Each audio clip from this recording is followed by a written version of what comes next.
Welcome to the Winged Wheel Podcast. Here to talk all things hockey are your hosts, Brad Crisco, Ryan Hanna, and Evan Lobsinger.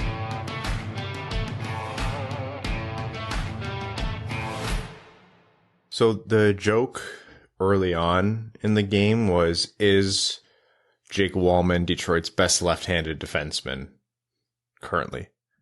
And by the end of the game, I have a hard time making a case for anyone else right now.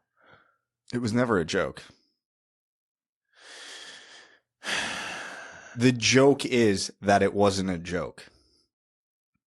Look, man, it's not an upsetting thing. It's just little windows into the fact that this is still very much a rebuild are sometimes a little bit more poignant than what you need for the first game after the trade deadline. Listen, I like Jake Walman, but everybody listening to this needs to understand this is a joke about the rest of the Red Wings' left side of the defense, not how elite Jake Walman is. Hey, I mean, he was good in that one game, and good on this iteration of the Red Wings means put him in the Norris conversation. No, but it's like, what did you lose with Nick Leddy in terms of like the assets he brought to the game? And you're like, oh, I just got it back, but a little bit younger. With a harder shot. And he's not currently at minus 33, which helps. Well, so far. Yeah. Give him a season on the Red Wings. We'll fix that right up. It was cool being back for hockey. I mean, we'd been to Red Wings games like in person since the pandemic and everything, but it was cool being at the Top Prospects game last night. That was I think, Evan, as we were driving up, it was pretty shocking to see all the people there. We didn't know the turnout would be that big. I think there were a lot of empty seats, but I think it was pretty much sold out. So it was I think that event's like a big corporate event. Yeah. There was a lot of meetings going on and a lot of people standing around the upper. Yeah. Yeah. The first live look at a lot of those guys was really interesting. That's the fastest junior game I've ever seen. Oh, yeah. Oh, those guys can play. And like, seeing all the nuances in person, it's so much better than video scouting. Oh, yeah. We'll get more into that. So we went there not just to hang out and have a few drinks and some popcorn, although that was... What did you drink? Nothing. I just... Don't include yourself in that. That's why I said we didn't go there to do that. Oh. Yeah. Oh, we didn't? You did. I only had one. Yeah, you could tell we missed the experience too much when like Evan and I grabbed our drinks 5 minutes before puck drop. And I got a tall boy, and by the 15-minute mark of the first period, it was gone. Oh, mine was gone. The first one always goes down. Yeah. Fast. We'll get more into what we saw from the scouting portion of that experience in a little bit here. But for now, welcome to the Winged Wheel Podcast. Here to talk to you about Red Wings hockey, NHL prospects, the world of the NHL trade deadline, and everything in between. I'm one of your hosts, Ryan Hanna. I'm Brad Crisco. And I'm Evan. On this episode of the Winged Wheel Podcast, we're going to be covering Detroit's first game post-trade deadline, where, I mean, in all seriousness, we'll cover how Jake Walman and Oskar Sundqvist did for the Red Wings in their win over the Philadelphia Flyers, who are looking lowly. Oof. Yeah. That Ristolainen contract's aged great in those last Should have been first star 2 weeks. He ran the best pick and roll I've ever seen. Too bad it was a hockey game and it was against his own goalie. We'll be talking about the Red Wings' upcoming games, as well as some news for them. We have an interview with Max Bultman to talk a little bit post-mortem on the trade deadline and outlook for the Red Wings and the Yzerplan, so to speak. And then we will give you the rundown on what exactly has happened with the Vegas Golden Knights, the Anaheim Ducks, the Ottawa Senators, and poor Dadonov. First trade... Not the first trade that's ever been canceled, but one of the more embarrassing failed trades in NHL history. Should have asked Pierre Dorian last night about that. Yeah, honestly, we should have. We only walked past him, a half dozen times? Oh, he walked into us a couple times. We scared him around the corner that one time. Yes. Who walks a corner that tight? What are you doing, Pierre? This guy's got something to hide. Another fourth-round pick for an aging asset that no one wants.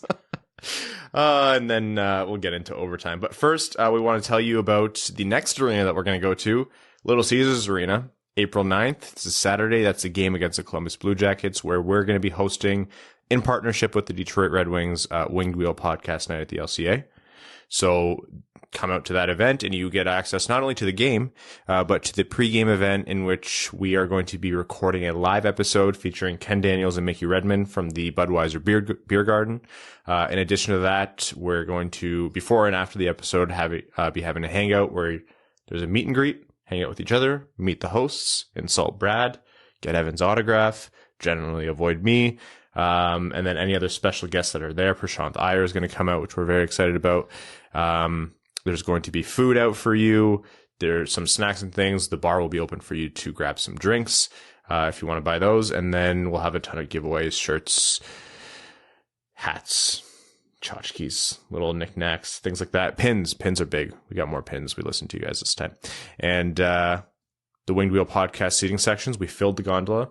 There's a bunch of lower bowl sections that are full of Winged Wheel podcast fans. The upper bowl tickets are filling up as well. So, and the tickets are discounted.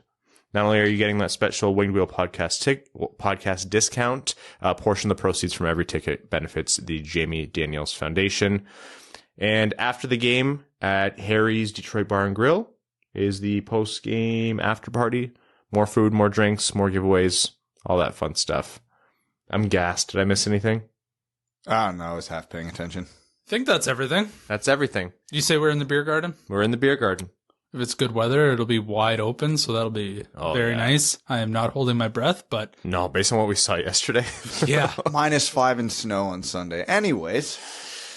Get it all out now. Just get it all out now. Link is in the description of this episode, as well as wingedwheelpodcast.com/blog if you want to find out more and buy tickets. Okay. The Red Wings on Tuesday night played the Philadelphia Flyers and beat them pretty thoroughly. The Flyers beat themselves, but that was a game in which Detroit won 6-3.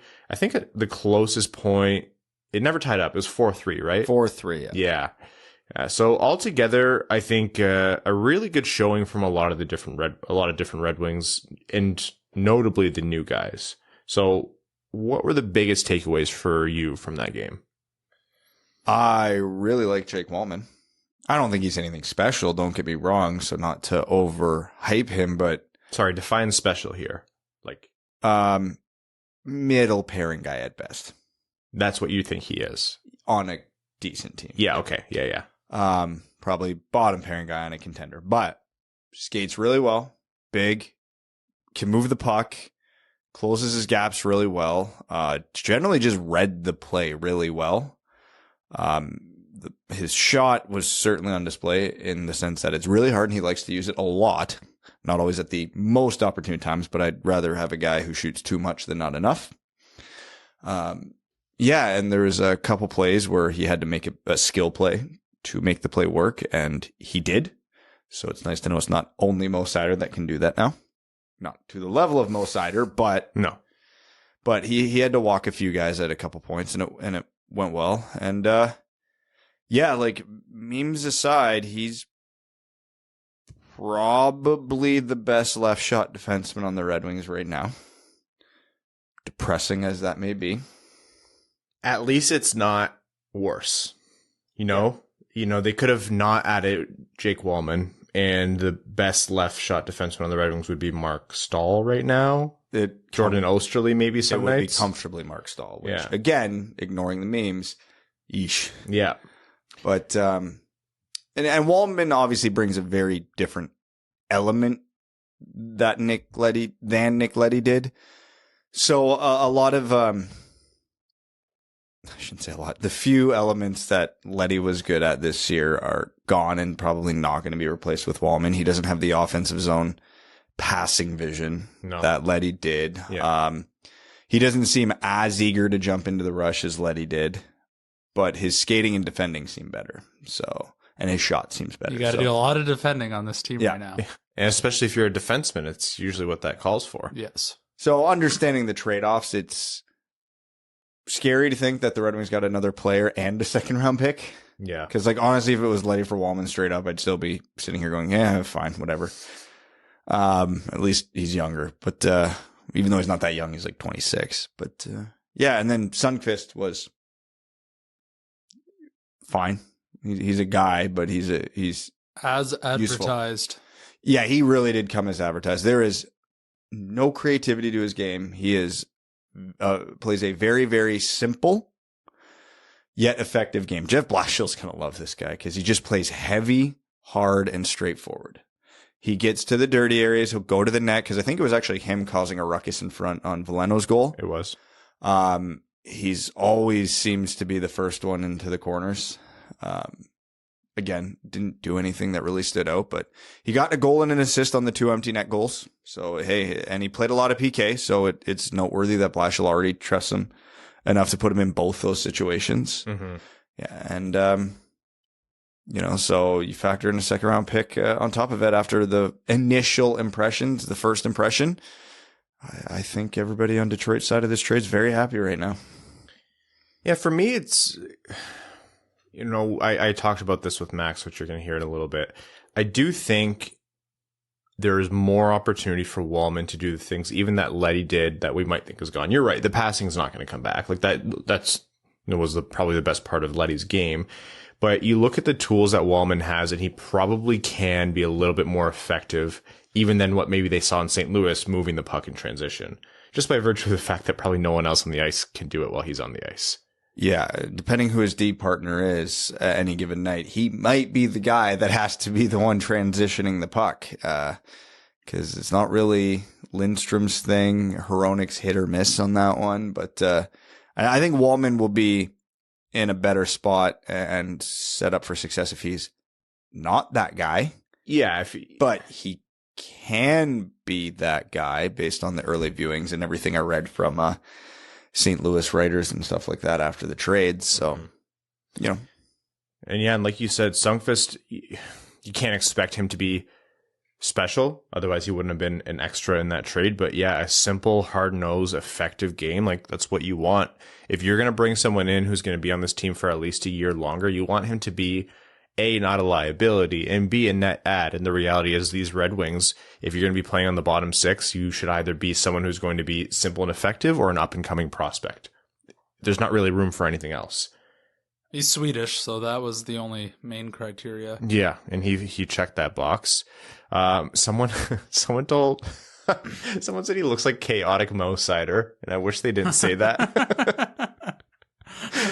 And I was like, I looked and I thought, yeah, you know what? That's a terrible, terrible thing to say because now that's never going to leave my head. Yeah. So, I mean, it was a good showing from them. It was nice for Sundqvist to get that empty net goal. He factored into the play. Like you said, he wasn't the reason Veleno scored. I think that was more Ristolainen than anything. That goal was all Veleno and Ristolainen. Yeah. But it was a good first game, and we can sit here and we can break down Jake Walman's game, and we can break down what Sundqvist can do compared to Mestikov. And the fact of the matter is, the Red Wings traded Leddy, got a second back, which is already a win, and then got two guys who roster players. Yeah, who at the very least can do things. And that, I'm not being funny by saying that, but that is legitimately the standard right now that we need, and that's a huge bonus. It should be mentioned, even though we made jokes about it. This is all in the context of they did this against one of the worst teams in the NHL. Yeah, we're recording this at 6 p.m. before the Islanders game. Yeah. The Islanders game might make this whole conversation seem silly. Yeah, they could both have terrible, tragic, awful games, and we're going, well, at least we got the second round pick. But yeah. It's first impressions, and the first impressions were good. Yeah. So let's give an overview of the rest of the game. Joe Veleno opened up with a really nice, hold of the puck. The pass came from Giovanni Smith, was it? It was a good pass from Giovanni Smith, and Veleno, who's really come on now that he's had a consistent time in the NHL. He is so good at transporting that puck up ice. And literally one of maybe the best Red Wing not named Dylan Larkin at that. Held the puck, circled the net, and Carter Hart, who didn't do particularly well in the play, mostly because of Rasmus Ristolainen, was out of position. Veleno went on the wide around and was money roofing it. That's not the first time he's scored at a tight angle like that, so he's actually done quite well with that. And then I believe Jacob Vrana was the next one. Yeah, that's when Bertuzzi found him in front, and Vrana was just right place, right time. Banged it in when he needed to, nothing fancy, and just put the puck in the net. Shot it with nothing but the toe of his stick. It's those tiny little plays where you're like, Yeah, you would have loved if there was no traffic. You would have loved if you weren't impeded and to get a better shot, or you would have loved if you were on a different hand or you could toe drag. If you're Jacob Vrana, you just bang it. He's got a lot of puck luck right now. I think he has a lot of puck luck, and I think the guy just knows how to score. Well, yeah, when you got And you got a potluck? Nice one. I am kind of hungry. Puck luck, and you have the ability to finish like he does. It's a good equation to have. I'm a firm believer that you create a lot of your own luck, and it's hard sometimes to identify, especially from your couch. But okay, well, it's not the most impressive goal in the world, but since we're here, might as well break it down. In typical Jacob Vrana fashion, it was a more difficult goal than the initial view would have shown, because that's one of those goals a player who doesn't have that instinct, that knack, whatever you want to call it, would probably try to take the extra second to settle that puck down, put the puck in a better shooting angle, and likely have the puck poked away from him or fired into shins. Exactly. He saw the traffic between him and the goalie. That puck was in a bad spot for him to shoot, so he just got whatever on it he could, which happened to be the toe of his stick, and put it towards the net. And obviously he did not mean to pick that specific corner. That was, I'm going to get this past that first layer of coverage, the defenseman, as quickly as I can and pray the goalie doesn't pick it up. That's all he was thinking there, but that is the thought process of good goal scorers. And if it gets through, hopefully the goalie doesn't pick it up and it finds a hole. And that's exactly what happened. So again, it's not the most revolutionary goal in the world, not the most talented goal in the world, but it's one of the things that guys like Jacob Vrana do that the other 95% of the league doesn't. And that's why he's one of the most proficient 5-on-5 goal scorers in the NHL. Lucas Raymond followed it up with a goal, a one-timer where he gave it his entire heart, body, and soul, and ended up on his ass in the follow through, but buried it. It was a pretty play, and that's another thing I like a small thing about shooters, and Vrana does this too, when they recognize when they need to essentially throw their body and they know they're going to fall, to commit to that shot to get that weird angle. Vrana scored one from the right side of the net where he knew he was going to end up on his ass, but that's just what you have to do to get the angle on the shot. Yeah, that's more about getting your stick into a position to actually get anything on it. Because if that puck's in front of you, if you position your hands in front of you and then put some momentum into your hands, well, that momentum is going to continue. It's got to go somewhere. And then Vrana, his second goal, it was just a great play all around. Bertuzzi, who was the one who knocked down the clearing attempt, allowed Larkin to pick it up with speed to break into the zone. Larkin, moves across the ice to pull the defenders towards him. Bertuzzi's running some interference, driving the net, and then Larkin with a beautiful crossbody pass, essentially moving the other direction to Vrana, who was money from the right side. Yeah, no puck luck on that one. That might be the nicest shot we've seen from a Red Wing this year. That thing was labeled and right under the bar. Actually, I think it did hit the bar. It's not like Carter Hart missed with his glove. It's just no one was going to get there. There's not a goalie in the league who stops that puck. Yeah. And then the empty net goals that were added by Sundqvist, as well as Bertuzzi at the end, made it 6-3. But we can't ignore the other stories of the game, which is Moritz Seider, a 20-year-old, absolutely manhandling the Flyers. There was the one play where he essentially he had the puck and he essentially had to try to dangle it away. The forechecker was in on him, had the puck for a brief second, and Moritz Seider literally, and I'm not making this up, you can watch the clip, with one hand, shoved a grown-ass man in the NHL to the ice with one hand. Very casually. Yeah. It's not like he threw all his body weight behind that one arm. He flicked him off like he was a minor inconvenience. Yeah. You said it right, Brad. It's like when you were on the ice with your kids and you just are joking around and just lightly push them to the ice. That's what it looked like. Remember that viral video year or two ago when Kovalchuk was just absolutely schooling his kids on the pond. Yeah. That's what Mo Seider did to 2 Philadelphia Flyers. Yeah. So he shoves that guy to the ice, has the puck after. There's another forechecker on him who's in deep on him. Like he's committing to that to try and swing his stick at the puck. Moritz Seider toe drags around. Beautiful saucer pass to break out of the zone. And everyone's like, Mickey chuckling is just like the audibility of Mickey's chuckle is how good the play is. Is it louder chuckle? That's how you know it's better. Like, there's no commentary for that. It's just, how the hell did a 20-year-old just do that to a bunch of, I don't care how bad the Flyers are. I don't care if that's the 2 worst players on the Flyers. I actually have no idea which Flyers it was. It doesn't matter. Like, you phrased it well. He did that to grown-ass men. Yeah. And then the moving up the right boards, I think Mickey was actually talking about this too. These guys aren't watching Moritz Seider's game tape because they know, if they did, they would know better than to think that they have him lined up. So Moritz Seider's essentially at the red line on the right side boards, dumping the puck in, and goads the player by not looking at him at all, making the player think that he has the drop on him, and then just... If you are only ever allowed to use the phrase blows him up on one hit ever for the rest of your life, it's this one. It was very cartoony. It was. The guy was parallel in the air.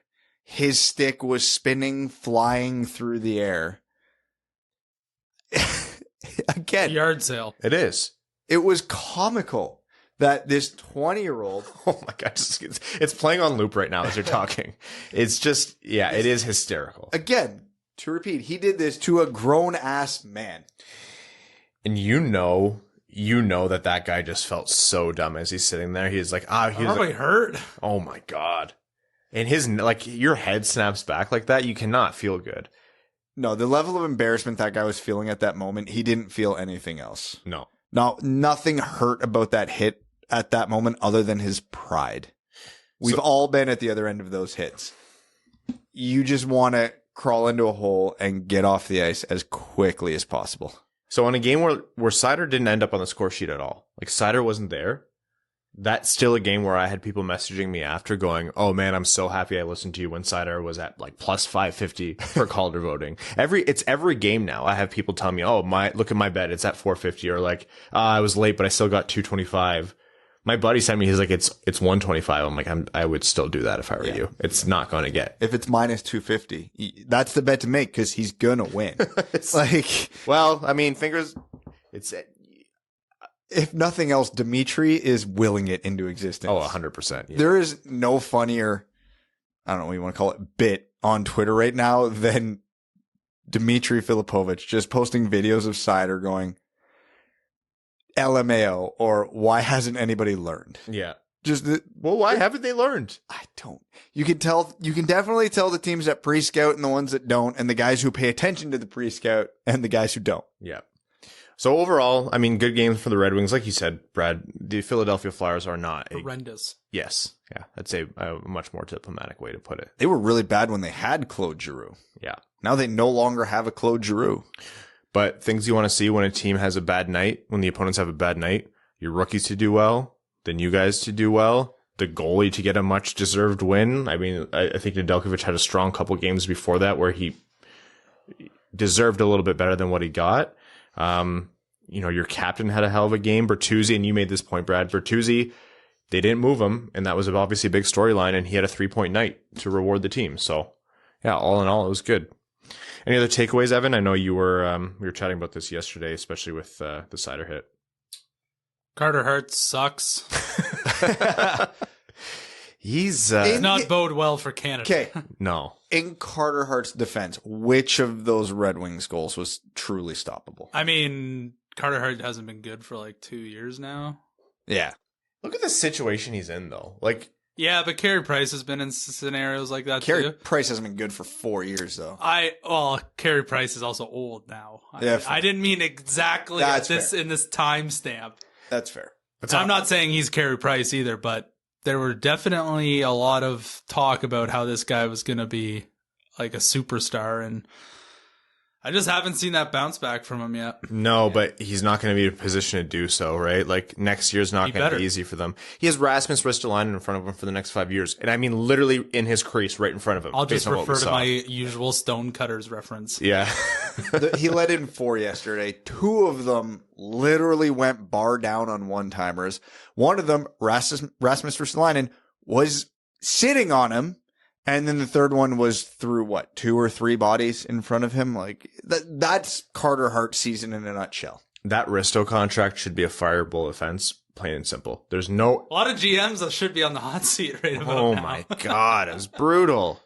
Like you can't draw conclusions from one game, but watching that game, I thought, I don't care if Rasmus Ristolainen had a great career up until this point, like which he has not. That contract. And that player in that game, it was like they wanted to say, hey, look how bad this deal is that Philly just made. Go out there and have the worst possible game of your life. He is going to be the poster child after he left Buffalo. Just for arguments in the future, go, well, yeah, he was playing 28 minutes on a really bad team. What do you expect? And then the argument's going to be, well, maybe that team was as bad as they were because he was playing 28 minutes a night. It's also like there's no one else in the job, you know? What was the joke I made in the group chat the other night? Like, imagine telling Jordan Osterley, and I'm not ripping on Jordan Osterley here, but I'm just saying, imagine telling Jordan Osterley last offseason before he signed, hey, next season you're going to be playing on the top pair with a Calder-level rookie for at least 21 minutes a night. He would have laughed at you. And then sign him for like $25 million.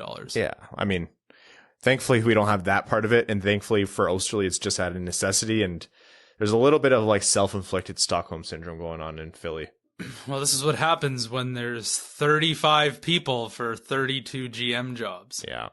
This is really fascinating, too. And it's obviously going to play out. And we talked a bit about it with the Red Wings last episode, philosophically, of you're either all in the NHL nowadays, you either have to be all in or not at all. And you can't jump too early and you can't rebuild too late. And Philly has been that tweener team for the last couple of years, and they didn't really fully commit one way or the other.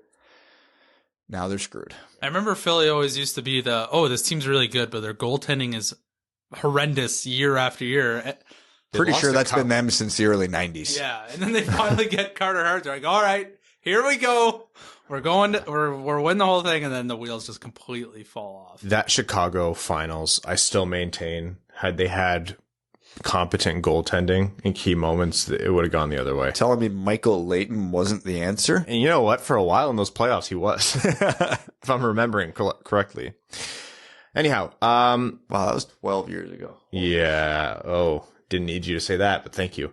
The Red Wings are going to face off against the New York Islanders in just over an hour from the time of recording. So by the time you're listening to this, they'll likely have already played, and you'll be saying, Ryan, why are you not bringing up this incredibly important storyline from that game? Wait for Sunday's episode for that. We could do like maybe a recap before. No. Just pray like, wow, Larkin had a great game. Goaltending was all right. Shame they couldn't pull this one out. Barry Trotz really coaches a defensive style. Yeah, wow. Not a lot happened this game, but, Seider looked good again. I can't believe Alex Nedeljkovic crab walked the entire game and still posted a shutout. Just realistic stuff. They face off against the Tampa Bay Lightning at 12:30 p.m. 12:30 p.m. Eastern on Saturday. That's a home game. And then Sunday they have a 5 p.m. game. 12:30, so that's going to be national, ain't it? Probably. No, that's Bally Sports. Oh, thank God. And then Sunday is a 5 p.m. Eastern game in Pittsburgh. And then we have our next episode. So before we jump into our interview with Max Bultman, I first want to tell you that today's episode of the Winged Wheel podcast is proudly brought to you by the FanDuel Sportsbook, sponsor that gives hockey fans what we really need, even more excitement. There's so many reasons why FanDuel is America's #1 sportsbook, from ease of use in registration, deposits, and finding your best bet. And withdrawals are really quick and easy. FanDuel pays your winnings back in as little as 24 hours. They're always also running great odds boosts and specials every day with some big super boosts each weekend. Now check this out. FanDuel is letting you place your first bet risk-free up to $1,000. What that means is you just place a bet on any game, and FanDuel will refund you up to $1,000 back in site credit if you don't win that first bet. If you win, you keep the cash. If you lose, you get the grand back in site credit. Now, what we want you to do is download the FanDuel Sportsbook app to get started with that risk-free bet of up to $1,000, and be sure to sign up with promo code WWP so they know the Winged Wheel podcast sent you. That's FanDuel Sportsbook, promo code WWP. You must be 21 and older and present in New Jersey, Pennsylvania, Illinois, West Virginia, Indiana, Colorado, Iowa, Tennessee, Virginia, or Michigan.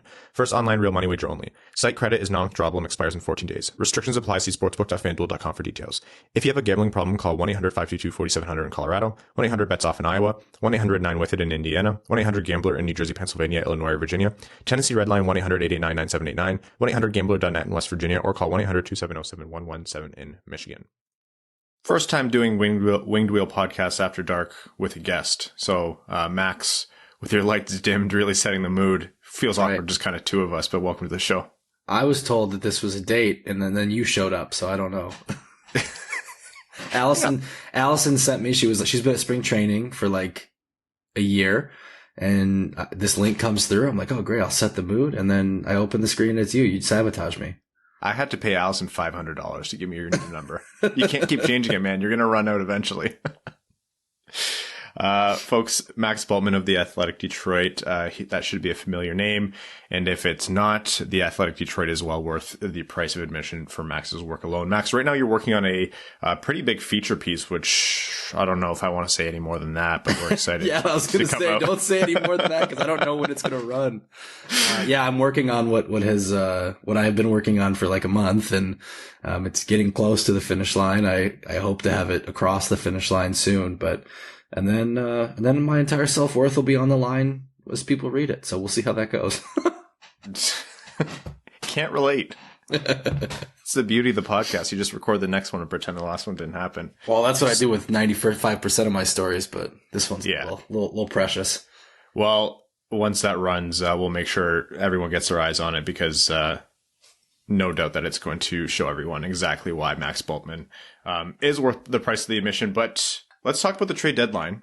I know Monday seems like a century ago, but it wasn't necessarily a quiet one, but it wasn't the big boom that we saw last year with the Anthony Mantha trade. But still, Steve Yzerman and the Red Wings did some work, and we saw a little bit of that on display in last night's game with Philly. So why don't we break this down trade by trade and start with the easy one. Troy Stecher to the LA Kings for a 7th. Yeah, I heard as you put it in the last episode, the earth-shattering blockbuster. I mean, this was a classic. That's right. This was a classic, get something, right? Like if you can get something, get something. I don't know how you felt about it. I tend to think Troy Stecher's worth more than a 7th round pick, but I do get it. Like he hadn't really been playing in Detroit. It's hard to have leverage for a guy when I don't know if it was you who made this point in our group chat, but it's just like, at some point the other GM tells you like, well, you're playing him as your 4th right D. So don't tell me he's worth more. Like here's your 7th rounder. Like take it. You know what I mean? Yeah, that's exactly it. It was really funny with Troy because, you know, he looked so good. He carried Mark Stahl really for that first half of the season he was on the team, pretty much. And ever since he had that injury, he never really got back to form. And I think part of that, obviously he got hurt devastatingly again. He missed, I think I calculated almost 50% of his games with Detroit. Yeah. But also part of that is his usage never really went back up. And I get it, you know, being behind Lindstrom, Hronek, and Seider, you're not going to make it back up very easily. And Lindstrom had time to establish himself, so you don't blame Jeff Blashill for leaving Stecher down the lineup. It was a perfect storm for a guy to be sold at undervalue. Lindstrom was playing well, like, you know, in when Lindstrom stopped playing well, which wasn't like, you know, some prolonged period, but he had a really, really bad game against Arizona. Obviously, I think that was the -6 game, and then Stecher came in, and I thought Stecher looked like Troy Stecher, but, you know what, he's going to a playoff team. I think he's reunited with Alex Edler there, and that was his longtime partner, I believe, right, in Vancouver, so, yeah. Or at least longtime teammate.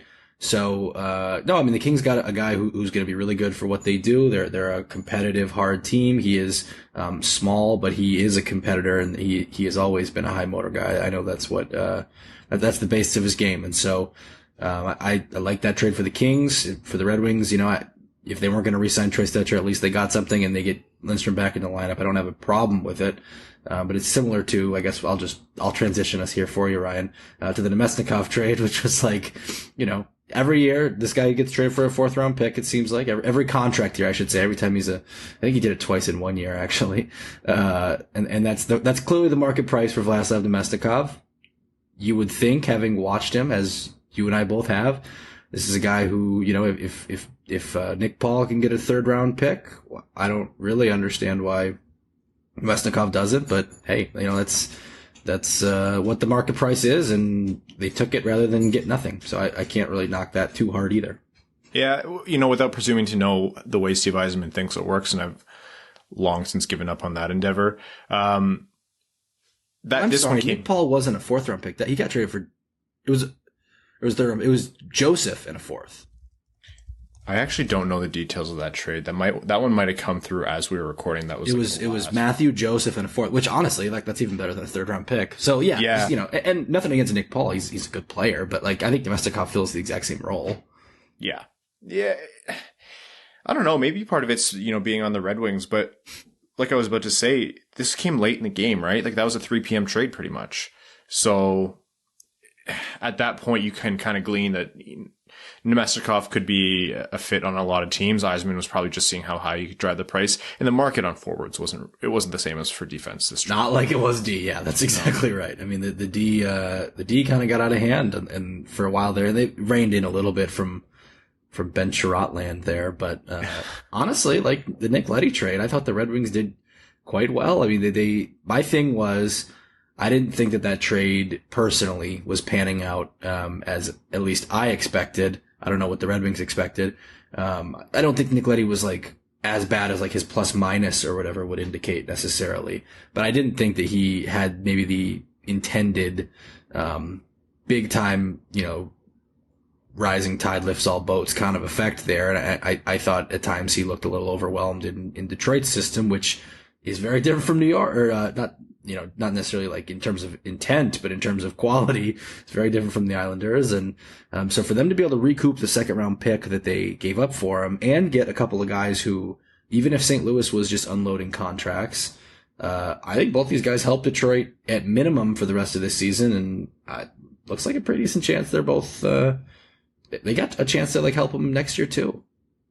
Yeah, it's funny because the trade came through, and I think before the trade deadline, I don't know what you were expecting personally.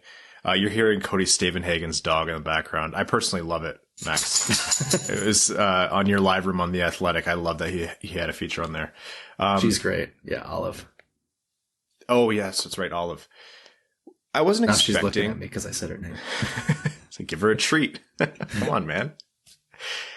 I personally wasn't expecting Nick Leddy to garner a 2nd. And this was before the Sherratt trade happened. Yeah.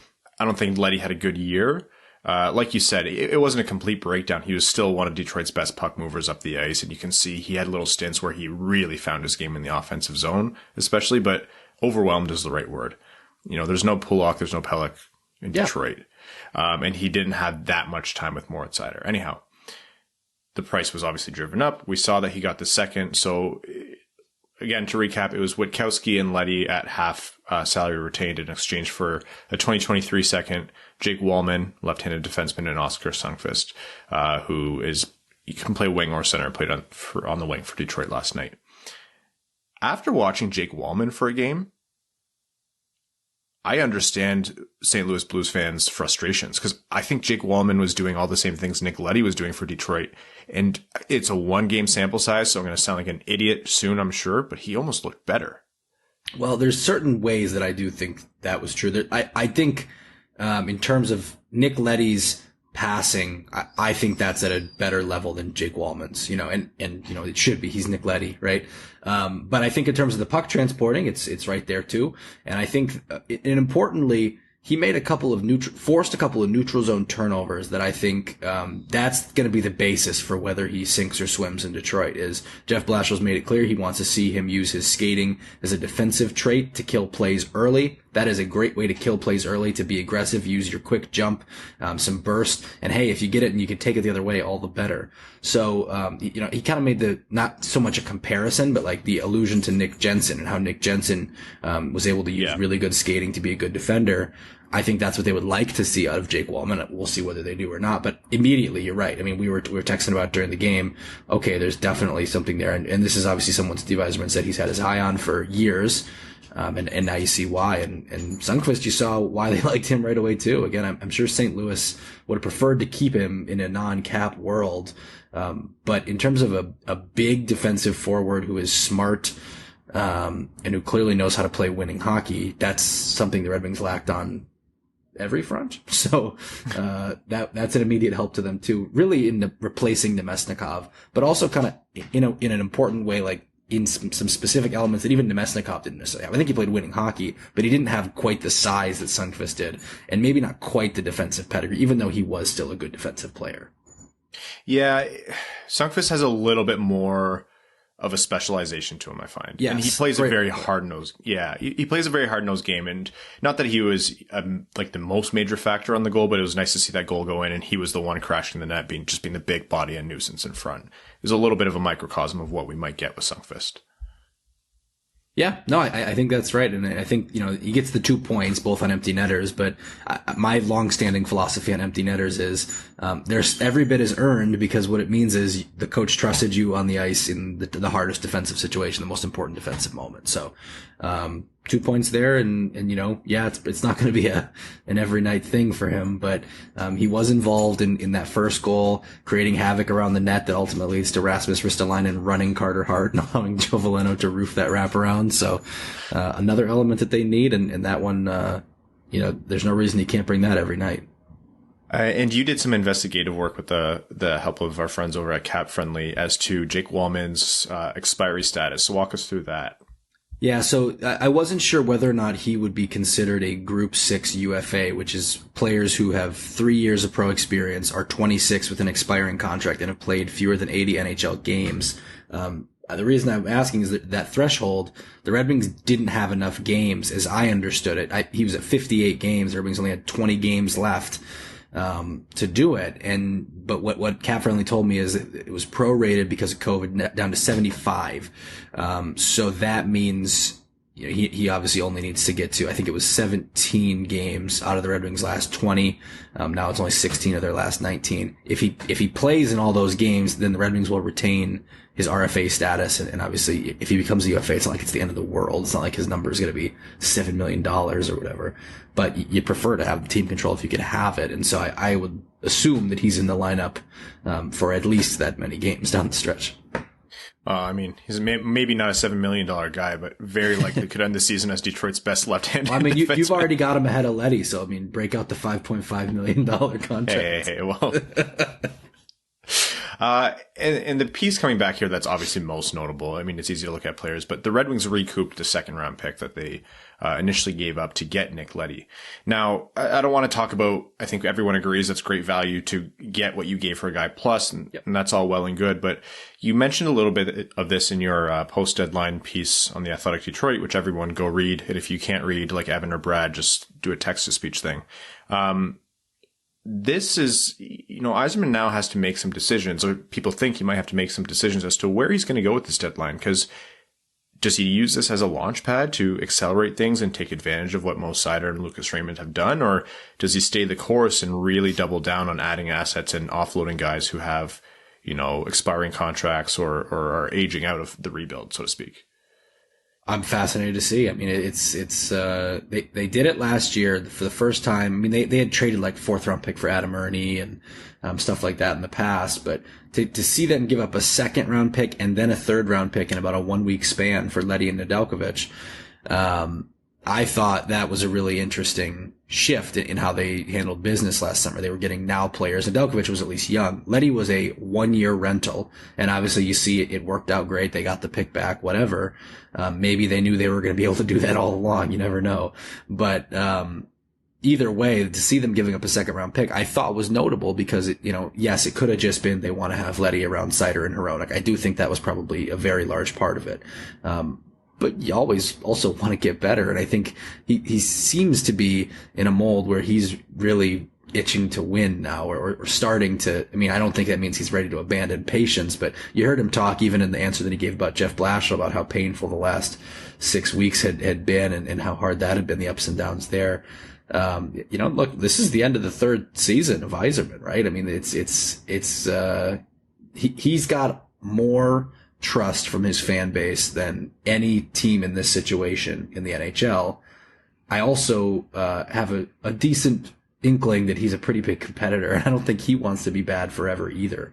So yeah, what does he do? Does he say, this team has Dylan Larkin and Tyler Bertuzzi in their prime, and Jacob Vrana in his prime, and Filip Hronek getting to his prime, and whatever you think of Filip Hronek, I mean, if you don't think that much of him, you can subtract him from that conversation, I guess. But my point being, you have guys who have been in your core, and were certainly in your core on the day that he took over, having career years. I mean, Dylan Larkin's having a career year. Tyler Bertuzzi's having a career year. And they have 1 year left on their deals. So if I'm the Red Wings, I, number one, would like to get that taken care of as soon as this summer. He gave a much broader, 18-month, I think he probably meant like 16-month, assuming getting to July 1, range on doing that. But number two, I want to know, like, am I building around winning in these guys' prime, or am I really shifting my focus longer term to Mo Seider and Lucas Raymond and Simon Edvinsson and whoever they're going to pick this year? Ideally, I'm sure, in Tampa, they were able to kind of have it a little bit of both ways, but, they had Stamkos and Hedman, who are elite players, still kind of late prime, maybe not even prime for Stamkos. And then they obviously have the mid prime, early prime, however you want to put it, of Point, of Cirelli, of Kucherov, even Kucherov a little bit older. But, are you going for something like that, or are you really kind of doing what Colorado had to do? And Matt Duchene, who at one point is centerpiece there, gets moved out, and it becomes all about McKinnon, Rantanen, and you keep Landeskog. Obviously, he was an older player, but I don't know. These are all the questions. I'm rambling because you can really talk yourself in a circle this way. It's like, what do you want to do? And I don't know what they're going to do. I don't know if they know what they're going to do. But they kind of got to start doing it one way or the other. I think they've been able to it's not like they've been inactive, but other than the Mantha trade and maybe the Athanasiou trade, their moves have been pretty much like, okay, yeah, you got to trade this guy or let this guy walk or buy out this guy, whatever. It's getting to brass tacks with some pretty important players here now. And even with Mantha, they got back Vrana. So it's not like that was really kicking it down the road too much. It was just kind of a deal that made too much sense not to do. Get a similar age player and a first round pick and a second round pick. So I think they got to start doing one way or the other. You got to start loading up, or you got to make the hard decisions that kick this thing down the road. And I don't know, like what would your appetite be for 3 more years like the last 3? I try to catch myself, right? Because I try to stay a little bit objective and say, all right, what's the most prudent thing for the most optimal rebuild? But we don't live in that space, right? Steve Yzerman doesn't live in that space. He has an owner who wants butts and seats. They have a brand new arena. You can't suck forever, or otherwise you're going to alienate the fan base. And, you and I, we've covered this team for how long now? And it's been, it's a grind. So yeah, I can sit here and say, like, I had the hot take last episode of one of Vrana, Hronek, or Bertuzzi will be traded or won't be on the team before next season. And it's easy for me to say that, but you're right. The appetite has to be there. And it's not even just from a business sense. You said earlier, and actually someone who came onto your live room on The Athletic, they made a really good point. Yzerman, that guy fucking hates losing. Hates it. You remember the video from the Arizona game? Yeah. Oh my God. You almost are never able to glean anything from just like a 5-second clip, but you could see it there. I felt like I was in trouble. That's what we were joking about. Like, we all felt like we had done something wrong to disappoint Steve. And all we were doing was watching the game. So yeah. And I get caught up. I think I and a lot of people get caught up in the Bedard-Michkov draft, which is not this one, but the next. Yeah. But I don't know. Does a GM really think that way? They don't really bank on winning the lottery. Well, you can't bank on, like, especially like you look at Yzerman and the team that he has in front of him. If Alex Nedeljkovic doesn't have the 6-week stretch, and Thomas Greiss, I shouldn't put this all on Nedeljkovic, the 6 or 7 week stretch that he's had in the last 6 or 7 weeks, he's looking at picking like 12th or 13th and not even having a chance to win the lottery. Olive agrees. Yeah, that's right. That's not a situation that you want to be. I mean, that draft is good. Like, from what I understand and from the little that I have seen, if you're picking like 6 or 7 in that draft, you're still going to get a really, really good player. He might not be, like, in unless you're going to really take major pieces out, and that adds years to your rebuild. Like at that point, if you're taking, like, let's say you do some, let's say Bertuzzi, because he was the one who was in all the speculation, right? You subtract Bertuzzi. I would love to know where people think you're getting another point per game winger that plays the way that he does, right? Like You're not right now, not anytime soon. You might get bad enough to get, down low, and you're probably not getting, Bedard, Michkov, Fantilli. Let's say you get like a Charlie Stramel. Yeah, he might be that kind of guy. Do you know it for sure? Like, how much would you bet on it? Like, all these guys in the next year's draft, and there are plenty, go Dalibor, Dvorsky, Leo Carlson. I think there's, really intriguing ceilings there. Even the other USA guys, like I saw Will Smith play a while back, and that's a really intriguing player who brings a lot of elements. But how much are you going to bet that you're not only going to get that player, but that they're going to turn into like, a 60, 70 point guy, quick enough for you to take advantage of what you want to do, or that, if they're not going to do that, then you're just in this longer. So I'm not saying it's the wrong move to continue to be patient, but I am saying it sometimes gets treated like if you just are bad long enough, you'll be good. And there are ample examples around the league of that not being the case. So the plan can't just be, I will pick a stud top 10 every year. And so far in Detroit, he has, like, credit to him, right? But if you go back to Tampa, that wasn't the case every year. And I'm not aware of any team really, well, I mean, ever, but like, I'm not aware of any team that like is built right now on lottery talent that didn't miss at least once, right? Like you look at like Vancouver and they missed with Ulevi and Virtanen, and I'm trying to think of who I'm trying to think of a good team ideally, but most of the good teams have been picking in the top range. I guess like you could say St. Louis, but like even they, like you trade for O'Reilly, you trade for Shen. Yeah. Washington, but like it's not like they didn't miss at all. Well, you named St. Louis and Washington, and most people would say they won after their window, so to speak, was passed. Right. Pittsburgh. Okay, Pittsburgh got, Stahl, Crosby, Malkin, and Fleury. Letang was a second rounder. Yeah, Letang was later, those top guys, like, they really did, okay. Like, but that's because you got Crosby. Yeah. Are you getting Wright or Bedard? And really, we're talking Bedard if we're talking Crosby? I don't know. How much would I be willing to bet on it? Not that much. And honestly, watching what you did with a fourth and a sixth overall pick, you have to have a lot of faith in your draft and development team. Totally. So drafting 9th, 11th, 13th isn't so scary. And it shouldn't be, right? Those are great picks. It's not first or nobody. Cole Sillinger went 12th last year. He looks like a great player. And I mean, even this year, you were just at the Top Prospects Game. I mean, you saw players tonight who are good looking players that are going to go in the teens, Yeah. Teens or 20s, like who knows? Like, where's Nathan Gaucher going? Where's Owen Pickering going? Right? Like, I'm not saying those guys are on the level of the top guys, but it's not like the only good guys live in the top 5 and we know who they are a year and a half out in advance. Every single year, there is an elite player picked in the teens or 20s. Every year. I need to, the Moritz Seider experiment going so well has reignited my heavy bias towards wanting defensemen. So even though there's this incredible need for a centerman, like Yuracek, I'm going for, watching Owen Pickering tonight. I'm like, I want that guy on the Red Wings. Brad's going to murder me. Right. Yeah.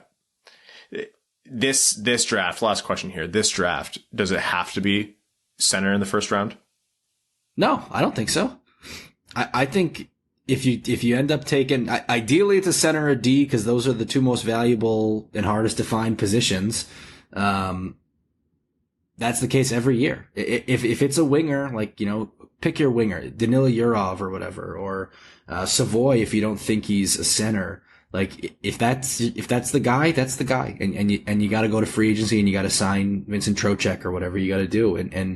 Yeah, you'd love to draft the center, but I don't think you can get caught reaching so hard for a center that you sacrifice, a clearly better player. And people kind of got mad at me last year because I was an early Mason McTavish believer around draft time. Yeah. Saying, this should be the guy who the Red Wings go for. And they were like, no, you got to go best player available. And, my argument was, okay, if you compare Mason McTavish to William Eklund, I get some of the tools that Eklund has that like make you think the offensive ceiling here are crazy. But my point is a 60-point center does, especially a 60-point two-way center, is often the better, more valuable player than a 70-point winger, right? Like it's, what are you going to have a harder time finding? What are you going to have a hard time finding in free agency this summer? What would you have had a hard time finding on the trade market yesterday or 2 days ago? I think it's the center. So my argument for that tends to be like, yes, center indeed, because of how scarce those positions are at the high levels, they often are the most valuable player. But it doesn't mean a winger can't be. Like, I don't know. Let's say you're torn between Savoy and Geekie. And, you know, obviously I think Geekie is more likely to be a center. I think I would prefer to draft Savoy. What do you think? Right now I'm taking Savoy every day. So, you know, and I don't know whether NHL scouts agree with us on that, but I see a lot of dynamic qualities in Savoy, and I see a lot of tools in Geekie, but I would rather have Savoy. I've had people tell me I'm wrong about that, but that's how I would feel, you know? I don't know. It's going to be an interesting summer. It is. It absolutely is. And it's not just the draft this year, which is great, right? Like every year it seems like the Christmas is the draft, and I'm not saying it's not going to be Christmas this year too. I'm sure it will, especially for people who decide to go. I can't wait to go back to a live draft, knock on wood, that it actually ends up being live. But the fact that I think free agency kind of seems like it's in play, and some fun trade fireworks seem like there could be in play, like, you know, that's very fun. So good to be back there. Sorry for rambling on your show. Max, while you're here, it's your show, man. You're part of the No, I don't assume liability for that. That's a nice clever trick. Just like you almost got me back for agreeing to cover the tab of my ill-advised Pappy Van Winkle declaration on Twitter. I do not accept liability. You did accept liability. I actually threw out the laptop that I typed that tweet on, so there's no evidence anymore. And I know how the internet works. I did rope Prashant in. We have Prashant. You did. That's absolutely right. And there was some other person who said he was invested too, and I was like, okay, perfect. Yes, that's right. Yeah. We'll have to give him a shout out properly. So that's great. It won't be great for me because Torkelson did hit 7th in their spring training game today. I'll be like the actor in the commercial. Who's the actor who does the Crypto.com commercial? It drives me nuts. I don't have that commercial here. That must be a Canada thing. Fuck, man. It's Congratulations. Yeah, I'll be the face of it. I won't Canada, big on crypto. Big on crypto in Canada. They did a Bitcoin giveaway at the arena today, between whistles. Yeah. There's some weird. Anyhow. Make sure you get a poutine NFT for me. No, we're going to get proper poutines in Montreal when we go. All right. That sounds good. Folks, Max Bultman of The Athletic Detroit. If you don't already, subscribe. I read it every morning. I read the article and then I text Max afterwards. He hates it, and I encourage you to do the same thing. Max, thank you for joining us on the show, and until next time. My pleasure, man. Thanks for having me, as always. So last episode, when we were doing our trade deadline recap, we were moaning and groaning about why it took so long, and Evan, you were talking about the hamster wheel. And turns out it wasn't the hamster wheel. It was the Sens forgot to register a no trade list way back. And did they, or did Vegas just not read the contract? It was the Ottawa Senators. So what ended up happening with the Dadonov trade, which I'll pull up the exact details for you here in a second. Essentially, Dadonov was traded from the Ottawa Senators to the Vegas Golden Knights. Not just this trade deadline, but previous. And when they did that, the Ottawa Senators did not transfer the information of his 10-team no-trade list to the Vegas Golden Knights because they, for one reason or another, either they misfiled it or they forgot he had one or they thought he didn't submit it. But it turns out Dadonov did submit that no-trade list in time based on... Who did he submit it to? The team, and he got receipt. So he submitted it to the Ottawa Senators as per his contract. He got receipt, like an email back saying, yep, we received the no-trade list. It was on June 30th. July 1st was the cutoff date, so he got it in time. Ottawa traded him to Vegas. Vegas wasn't on his 10-team no-trade, but Ottawa also didn't transfer the information of the no-trade list. So wouldn't it be in his contract that he's got a no-trade Well, that's the thing. Yes, Vegas was assuming it was voided. So essentially, Vegas thought he didn't have that trade list because they assumed, or Ottawa told him or something, that he had not submitted the 10-team no-trade list in time. Turns out he had. Anaheim was on that list. Vegas tried to trade Dadonov to Anaheim. Didn't work out. The trade got officially voided. So it was pretty, once the details all came out, it was pretty cut and dry. Everyone was saying, you have to void this trade. He was in his contract. You can't trade him to Anaheim. Sorry. There's nothing else around it. And now it gets messy because Vegas is in a bind because they cannot activate all the players they have on injured reserve because they do not have the cap space to do so because they still have Dadonov's cap hit, which is about $5 million. Now, one piece of information we got partially correct, but we'll call it mostly wrong on a previous episode is a player can still be traded after the deadline, but he is no longer eligible for any games this season. I don't think we're the only people who misunderstood that because online it seemed like everyone was like, what? Yeah, it has been clarified. So the guy who gets really screwed here is Dadonov because there is still 21 teams out there that the Golden Knights can trade him to. And they're probably not all playoff teams. Yeah. So there could be a team, let's say Arizona, Detroit, New Jersey. I don't know. Pick a team with cap space and nothing to play for this year who can go, yeah, we'll save your ass. We'll also take, a second round pick and a prospect to take him. And Dadonov won't be able to say no, and he won't be able to play the rest of the season. So there's also a possibility of, I think it's already voided, so it couldn't, but that could have also been some leverage Vegas to strong arm him and going to Anaheim. It's like, hey, if you go to Anaheim now, you're playing this year. If not, who knows what will happen? Well, if he stays in Vegas, he might not play in the playoffs anyway. Well, because Vegas has to do something. They do not have the option.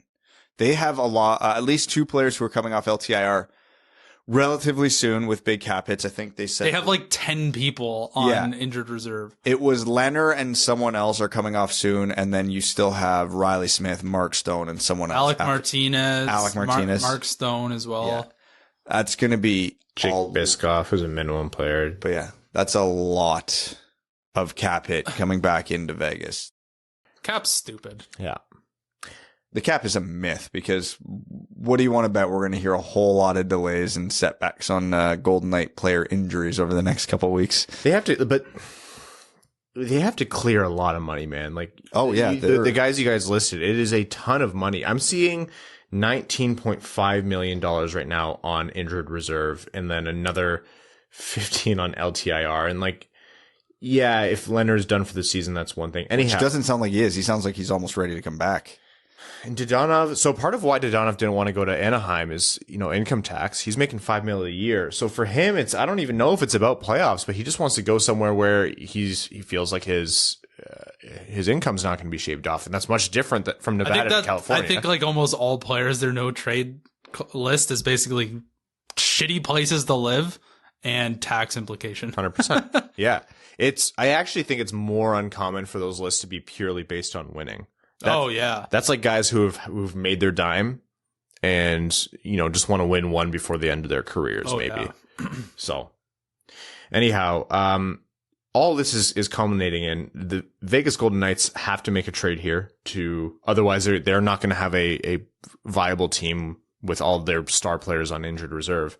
And every team, 31 other teams in the league know the position they're in. Who's that guy behind the tree? This is what it is. But here's the thing. Look around the league.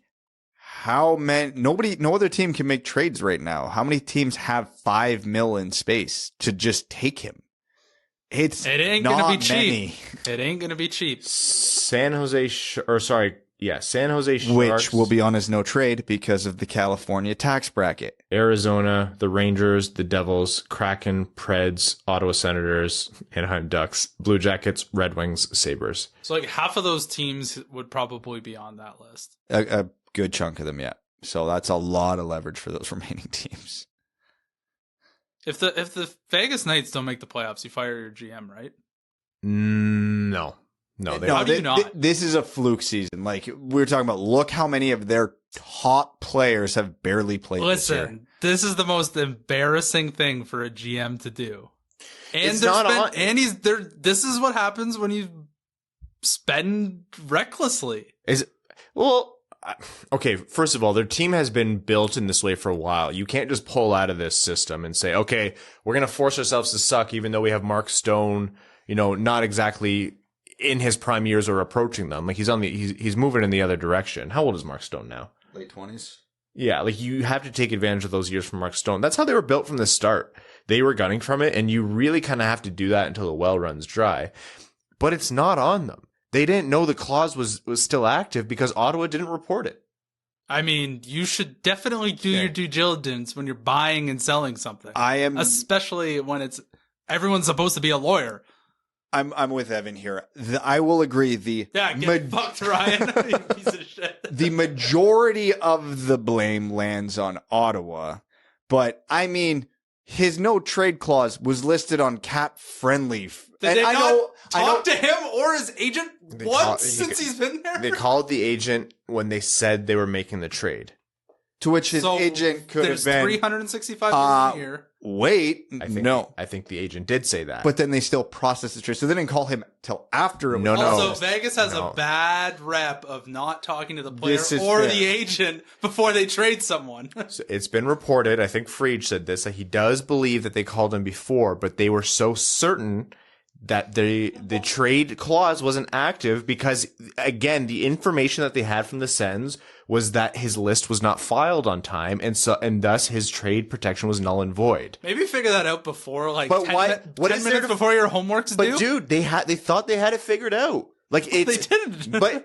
In retrospect, but how if you contact another team, your GM, and you say his trade, like the agent is saying he has protection, they're like, no, we have record that he didn't submit his trade list. You go with that, right? But what record would they have that he didn't submit it if he did? That's what I'm saying. That's why Ottawa's the one who screwed up here. Ottawa messed up hard. And look, I'm not saying Vegas is blameless. They probably should have. You think Steve Yzerman wouldn't know what players on his team to have do or do not have a no trade clause? It's the trade. It's the trade from Ottawa to Vegas. They didn't realize they were getting an asset with a trade clause.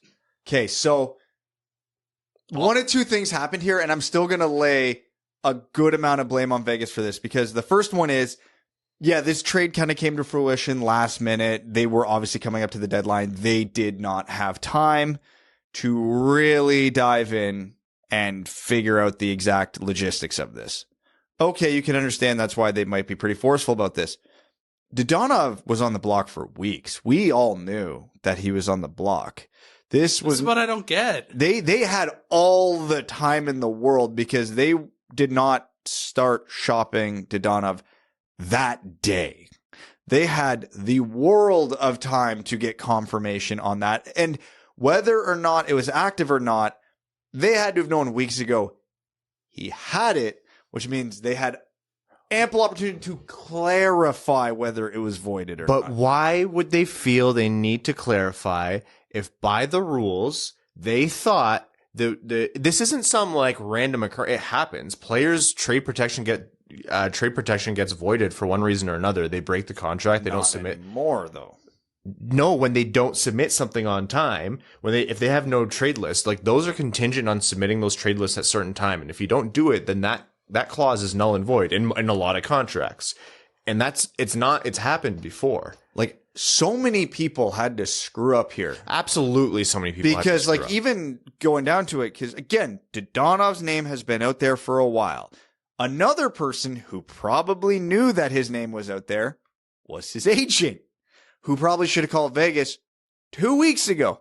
Hey, reminder, here's his list, to which then Vegas could have argued 2 weeks ago, no, it's voided. Conspiracy. This is why you don't do your homework 5 minutes before. Yeah, like conspiracy theory. They let it ride because they knew Ottawa had screwed up in the past, because he didn't even want to get traded from Vegas. Because it's Vegas. You want to stay in Vegas. Oh baby. my God, this is like what a mess. First of all, holy shit. Think about this conversation. Mickey Mouse League. This is some Mickey Mouse bullshit. Like embarrassing. the end result from this, the speculation is that now these clauses are all going to be part of central registry. To which you think, why was it not anyways? Honestly, You can't bog them down anymore as it is. They've got one co-op who's working on it. the NHL cannot Goes home at 2 on Fridays. Yeah. The amount of times the NHL just trips over itself and can't even get a cap dump trade done right. We didn't even mention last episode, the funniest part of NHL trade deadline was this was the culmination of weeks of GMs going back and forth and humming and hawing about trading this second liner for a second round pick and this third liner for a fourth round pick that took months to do. And the biggest damn trade of the day was in the NFL. I never understood this argument. Like I don't get this. What? Yeah, One of the most, I'm not going to say legendary, but one of the best quarterbacks in the NFL for the last 15 years got traded that day, and that's all the American news networks were Who was talking it? about. Drew Lock got traded weeks ago. Matt Ryan got traded from Atlanta to Indy. Okay. In a trade that came to fruition in what feels like an hour and a half. I've partaken in the conversation where you recognize like it's funny the disparity. Yeah. I don't give a shit that the trades are like No.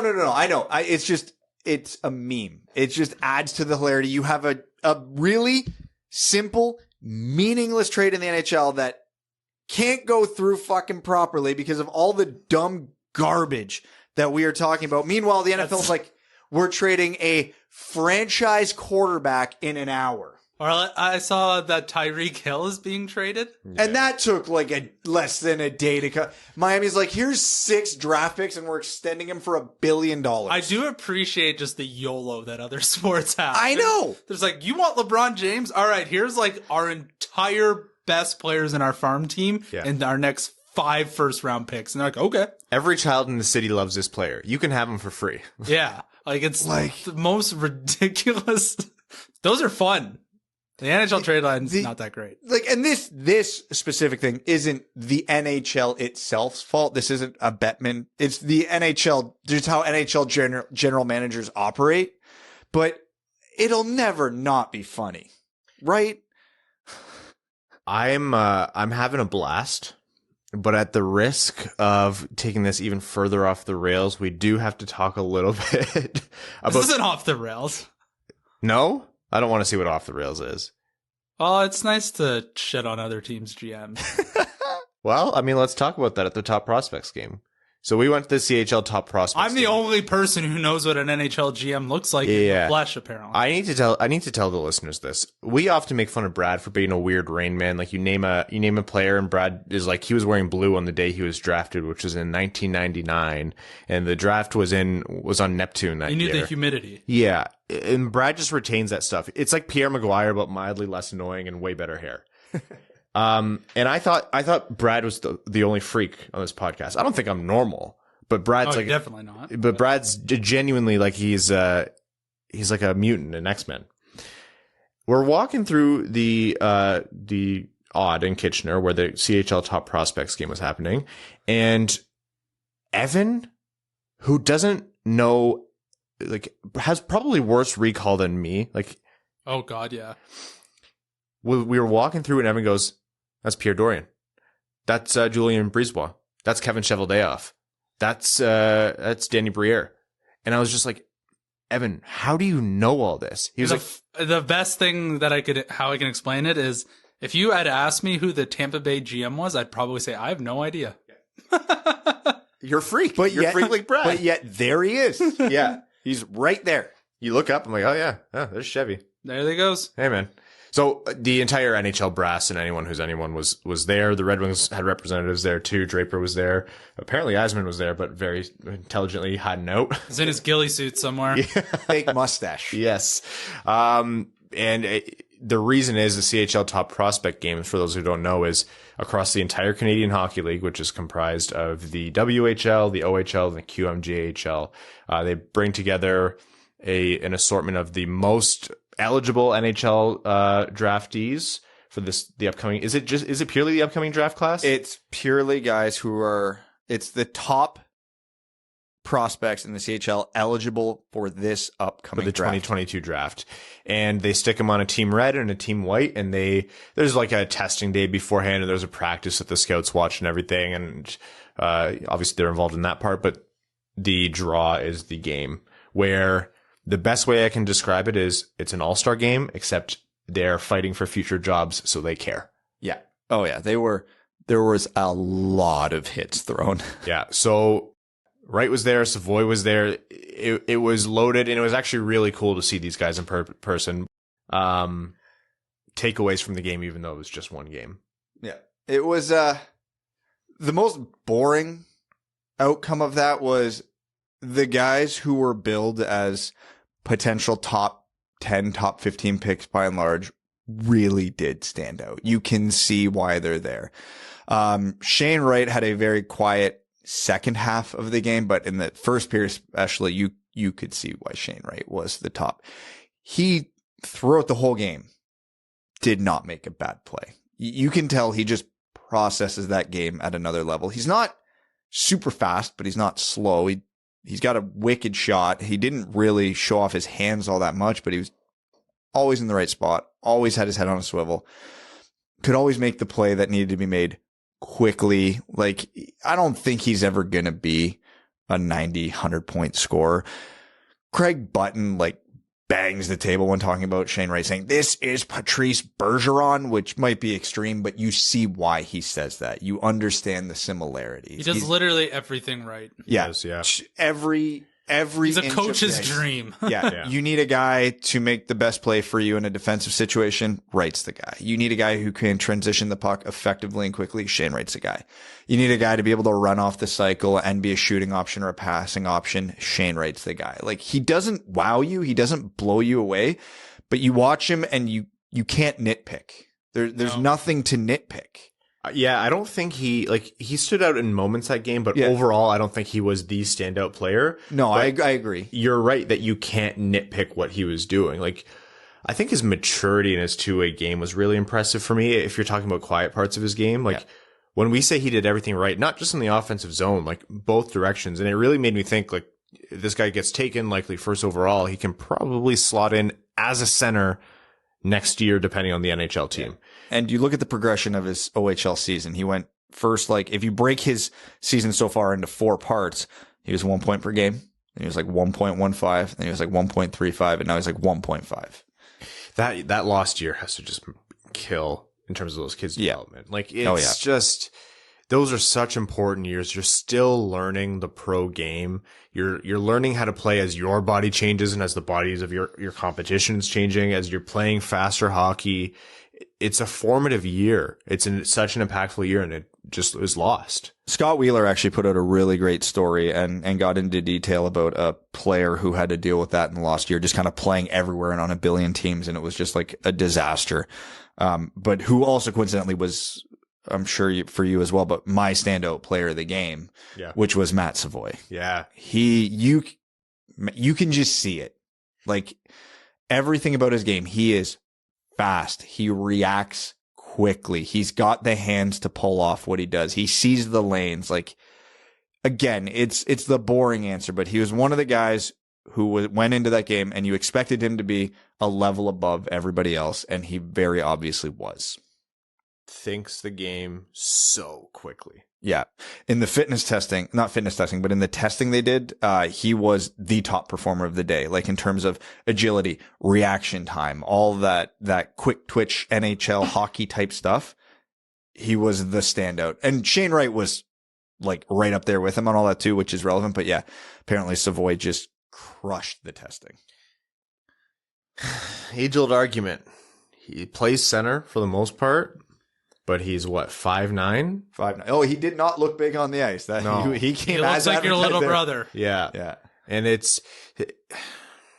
I don't know. You've seen small centers do it. We have so many prototypical stories, but also how many haven't. So maybe at the NHL level, he projects as a wing, and then how high up the lineup does he make it? I don't know, man. I think that kid's talent is legitimate. Yeah. And it's, like you said, I think it's special compared to his peers. He is quick. He is quick with everything he does.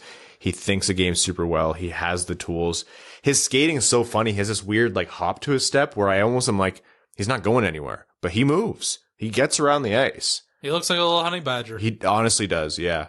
Yeah. He's relative to draft position, I don't care if he's a center or a wing. Obviously you want him to be a center, but if he ends up as a wing, I am not bumping him down my draft board. His talent is all you need to justify picking him in the top 2 or 3 of this draft.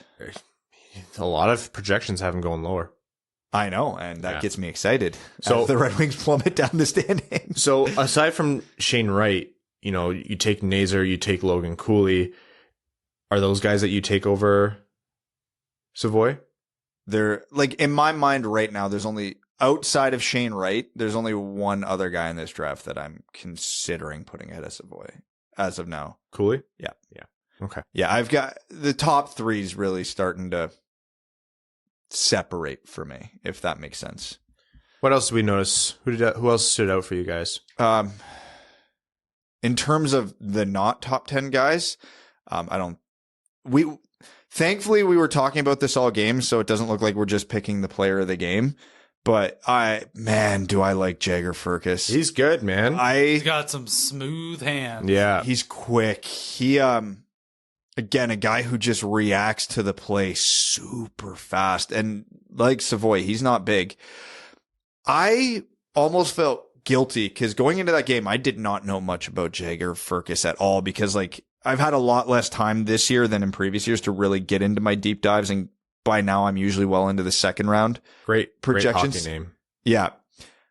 I'm like, am I missing something? I thought I had done at least rudimentary research on all the guys who are like the 35 to 40 guys who are projected to go in the first round in most rankings. He's not in those rankings. And then I started going down the rabbit hole last night and this morning of, am I missing something here? Is he just not producing in the WHL? I go look at his stats. Nope, he's producing. 75 and 60. And then I did a couple quick video breakdowns. I'm like, was this just the game of his life? Or is he like, what am I missing? What play on a stacked team? Is Connor McDavid his line mate? Kind of thing. The solution I came to is this is Braden Point 2.0. He's small and he's not the fastest player in the world, but he's not even a bad skater. He's quick. There was not zero, but almost zero bad skaters out there. Yeah. So Connor geeky, but that's why I said almost zero. Yeah. But I don't know if I'm just overthinking this, but man, Jagger Firkus sure as hell looked the part of a first round pick. And then all his production the rest of the season sure as hell backs up that of a first round pick. Like, so now in my head, I'm like, if he's 6 feet tall, is he a top 15 pick?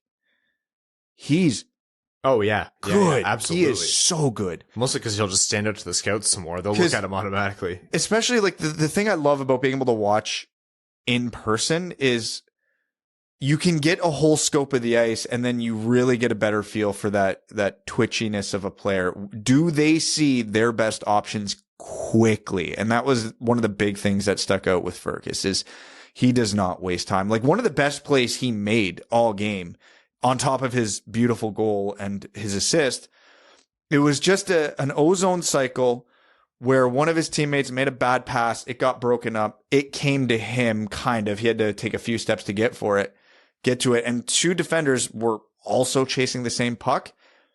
He just got to it and one touch saucer pass across to the zone right on the tape of the best possible outlet that he could have had to set up a scoring chance. Like those are the plays that very few players that age make because they don't have the ability to spot the broken play, get to it in time, realize the pressure, and then scan for the options. It was all in one. And, this is what we saw a lot of Shane Wright and Matt Savoy doing that game as well. Yeah. And not many other players doing that.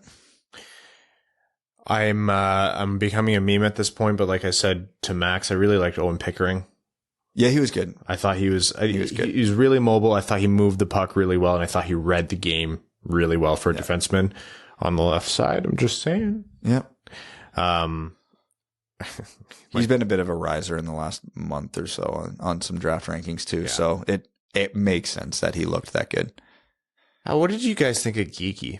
He was an interesting player to watch. Man, he is the worst skater to watch. He was the worst looking skater out there, but when he gets up to speed, he starts moving. He moves, yeah. But Stuff was happening on and off his stick when he was involved in the play. Yeah, you Good can't and write bad. him off. Good and bad, yeah. Yeah. I mean, mostly opponents' backs off of his stick with the cross checks. He has one of the traits that I really like in a hockey player, but not every coach does, in the sense that he tries shit. He gets creative. Can I pull a 10-foot toe drag around this defenseman?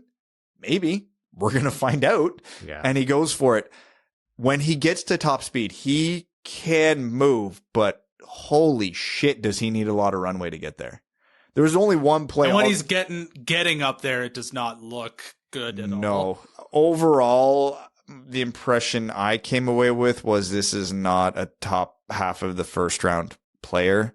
He does not. And even forget skating, he didn't make plays quickly either.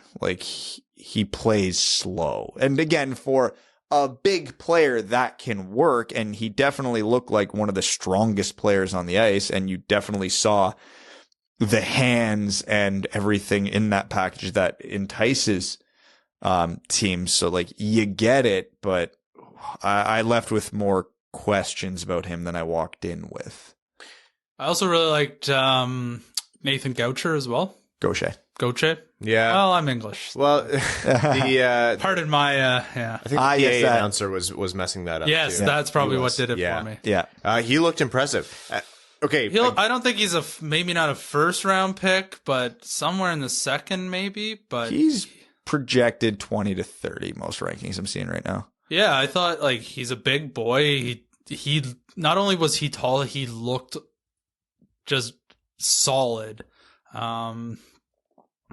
He looked like a grown-up man. He looked like a grown-ass man, basically, is the best way to put it. And his two-way game looked pretty good out there. He was making some stuff happen.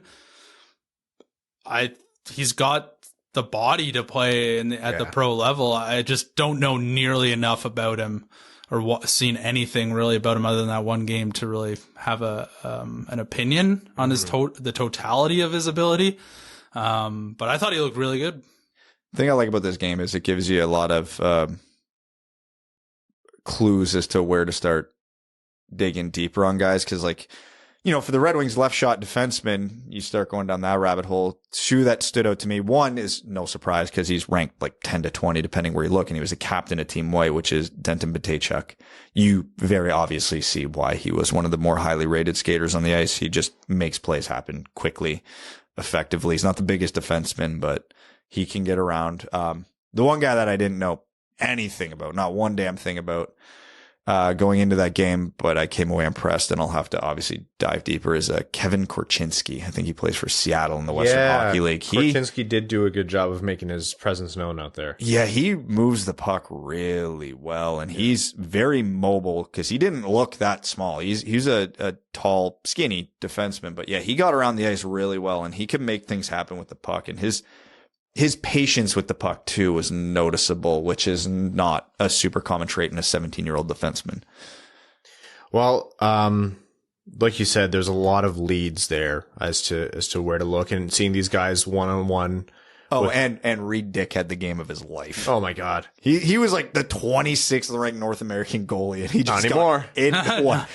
I may have just chopped in half. Yeah. There's a lot of directions in which to go, which we're going to be taking advantage of for future prospect profiles. So that was the CHL Top Prospects game. It was great to, again, do some scouting in person. It's been a little bit of a long time. And stay tuned for more. Yeah, it's been unfortunate because the Kitchener Rangers themselves do not have a single relevant player for the 22 draft this year. It's so much better watching that CHL Top Prospect game than going to a Kitchener Ranger game and being like, none of these kids are going to be anywhere in the, which it sucks to say, but none of these guys really have a sniff at making the NHL. So you're just watching good junior players, but being able to have them all condensed into one game, I mean, it's not a definitive evaluation of their abilities, but it's just amazing to see how good they really are. Yeah. Watching Shane Wright against all of his closest peers versus watching him walk into Kitchener and put up 19 points on Kitchener's tragic bottom six. Like, all right. Let's jump into overtime. We have time for a few questions here before we do our Patreon exclusive full overtime. Patreon.com/wingedwheelpodcast if you want to support the show. Much appreciated to all you who do, which is, they're the reason why we could do things like go to the CHL Top Prospects game and, not only evaluate some players and, but pick the brains of some scouts and some NHL brass as well. So thank you for your support and, appreciate all the new patrons as well who've come along lately. Shout out to the CHL for making that commute 10 minutes for me for the Top Prospects. Yeah. Yeah. I'm sure they'll do it every time. Mike Caviani says heading to UBS Arena for the first time tonight for the game. So stoked, and it's been way too long since my last Wings game, which got me reflecting on some of my past Wings games. As a former SoCal kid, I had the pleasure of seeing Zetterberg's first career goal and the heartbreak of seeing Fedorov's last Wings game. Any highs or lows from previous games come to mind for you guys? We were at the last playoff game. Last playoff win. Last playoff win. And last playoff win at the Joe. So if you ever... Oh, yeah. If you ever want some trivia for down the road, the last playoff game winner scored at the Joe, Andreas Athanasiou. There you go. I've not been in person for a lot of pain. Evan and I were there in attendance for a pretty rough weekend. It was like Boston and then someone else. I think it was Florida and Boston. Yeah. It was like the worst hockey I've ever seen. It was bad. Boys, we were at the Red Wings' last game of a meaningless season where they got whacked 7-0 by Buffalo. Yeah, I forgot about that. Watching Darlene just blasted into the middle of the net. Yeah, Jeff Skinner had a hat trick that night. Yeah, to get to 40 goals. So we're partly responsible for that contract he signed.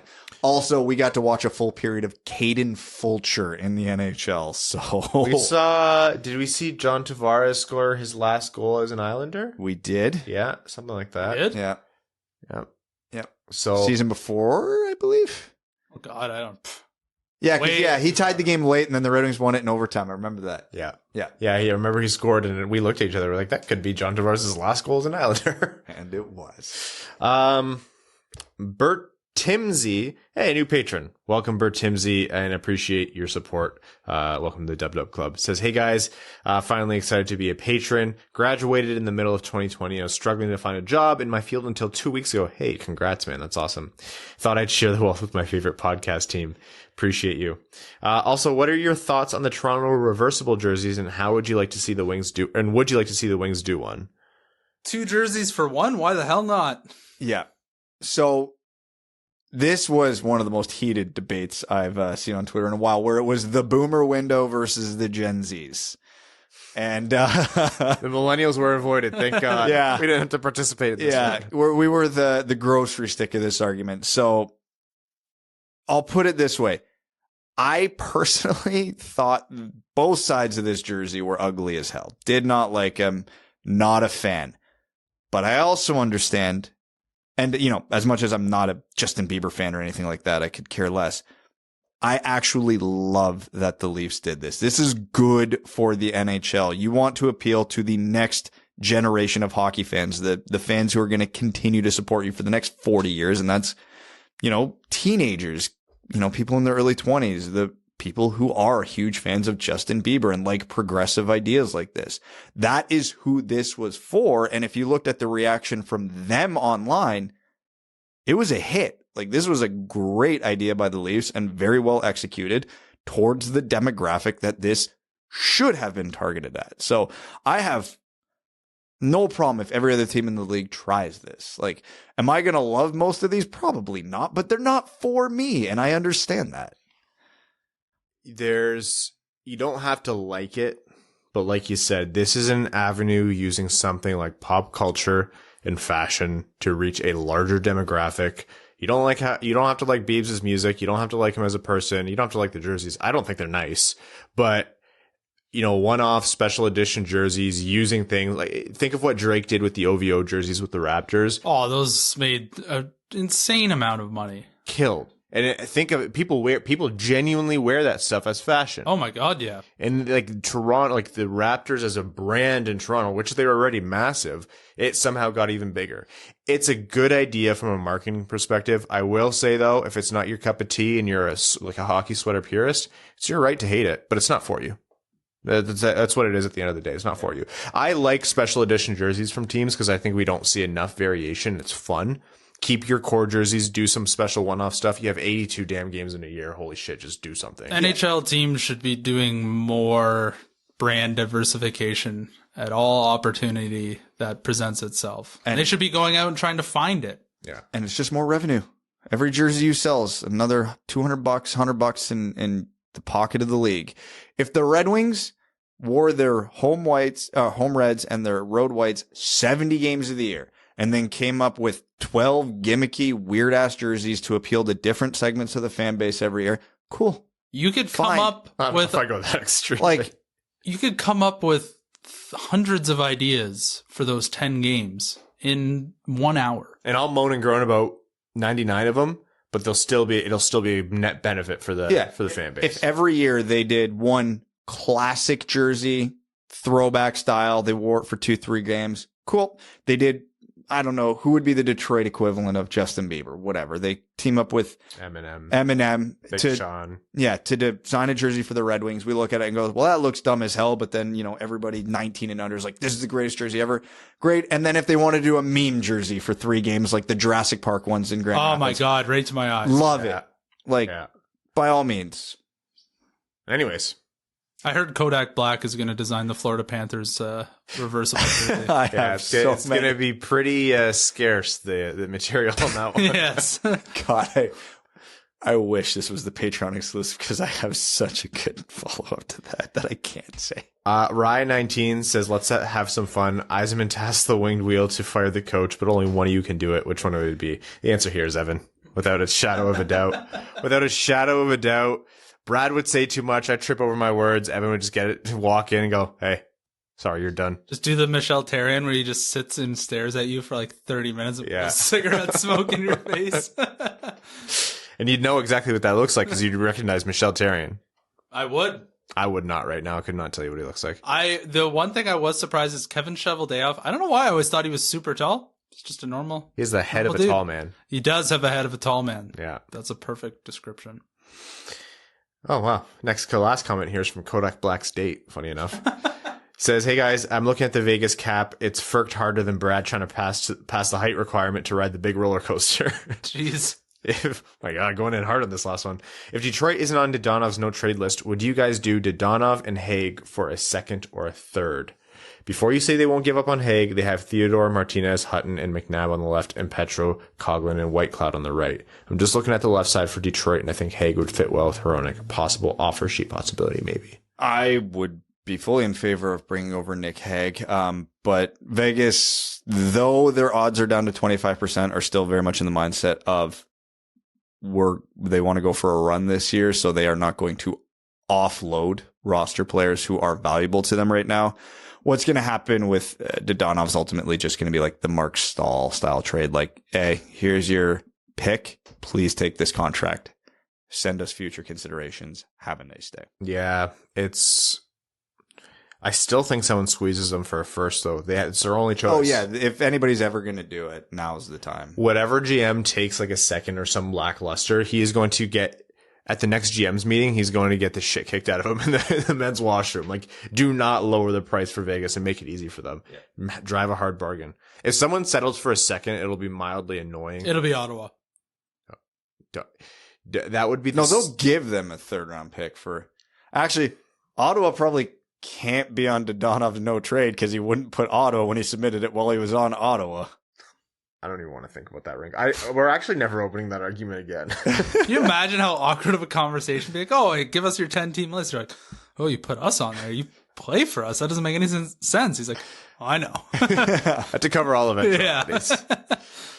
Okay, with that, we're going to wrap up this episode of the Winged Wheel podcast. We're going to be back with you on Sunday. I'd like to thank Max Bultman for jumping on this episode, our sponsors, the FanDuel Sportsbook, and all of our name-level Patreon supporters, Arjun Shankar, Yves Bartels on behalf of the Sarah Grand Foundation, Kyle Kragitz, Nick Perks, Brett Bailey, Terry Driver of the number 69 Crying Ryan Hansman and Slamma-Jamathon, Matthew M. Rice, B. Diz, Boos Lobsinger, Carl Brutanen-Nanalewski, Chimmy, Citizen High Five, CJ Sully, Craig Kibble, Daniel Garcia, Derek Enstam, DJ Denton, Give Blood Fight Probert, Greach, Han Ali, Helen Keller Lost Alligator, Hassam Al-Qassem, Jay Gollum, Jacob Turner, Justin in the Angry Mob, Kalen Wood, King Tone, Kyle Hashman, Marcus, Matt McKay, R.A., Ryan Hubbard, Scott Martin, Stay Fresh Cheesebags, Zach Spring, Andrew Bohan, Sam Bankson, Adam I Wish I Could Finish Like Ernie,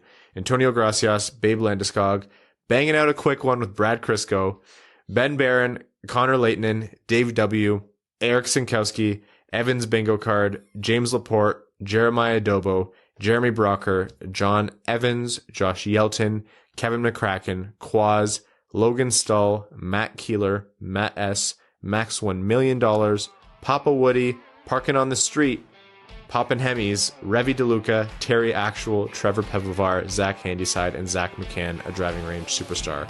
Thank you all so very much. We'll talk to you Sunday.